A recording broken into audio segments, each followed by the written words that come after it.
La sclérose en plaques, c'est une maladie inflammatoire du système nerveux central, donc du cerveau et de la moelle épinière.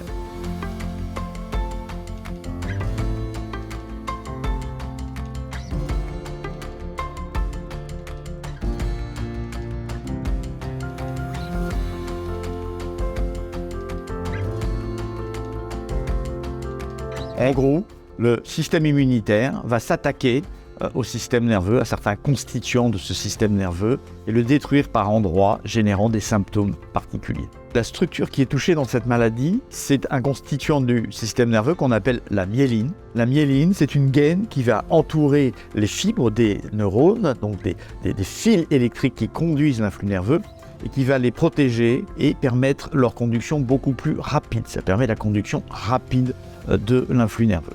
Dans la sclérose en plaques, cette myéline est attaquée par le système immunitaire. C'est une maladie auto-immune et elle est détruite par endroits, ce qui crée des symptômes liés à la sclérose en plaques.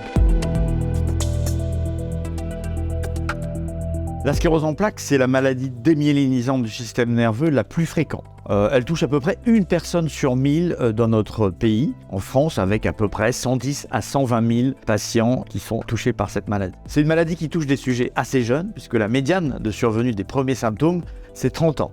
Et c'est une maladie chronique, donc c'est des sujets qui vont présenter cette maladie et qui vont la conserver tout au long de leur vie sur plusieurs décennies.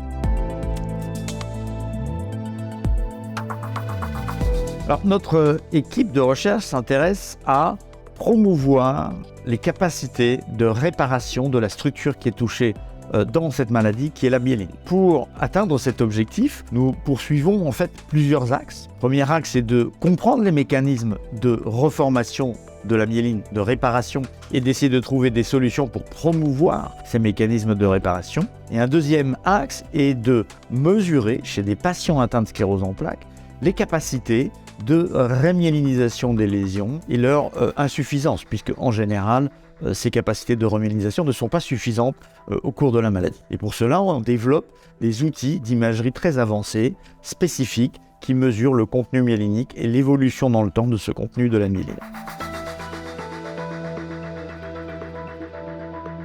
Au stade où on en est, du coup, on a développé ces indices d'imagerie de remyélinisation, de neuroinflammation, d'atteinte métabolique, et on arrive à faire un profil individuel de chaque patient qui permet d'avoir une idée des mécanismes physiopathologiques principaux qui vont être sous-jacents à la maladie, et ça permet de mieux classer les patients, de mieux prédire leur pronostic, de faire des groupes de patients homogènes, et aussi, à terme, on espère que ça va permettre d'adapter les thérapeutiques qu'on pourra proposer à ces patients qui seront ciblés sur les mécanismes prédominants de leur atteinte tissulaire.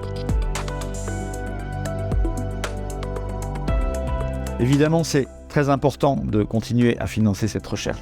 On a fait beaucoup de progrès sur le traitement et la prévention des poussées. Mais maintenant, on est face à la composante dégénérative de la maladie qu'on ne sait toujours pas traiter. Nos recherches ont permis d'identifier et d'individualiser à l'échelle du patient, avec des outils d'imagerie performants, les mécanismes clés impliqués dans cette neurodégénérescence, l'insuffisance de remyélinisation, l'inflammation qui persiste dans le cerveau. Et aujourd'hui, ces outils vont nous servir à stratifier les patients et à développer les essais thérapeutiques pour cibler cette neurodégénérescence et donc prévenir plus efficacement ce handicap neurologique. Et à l'évidence, nous avons besoin d'un soutien financier pour aller plus loin dans ce domaine.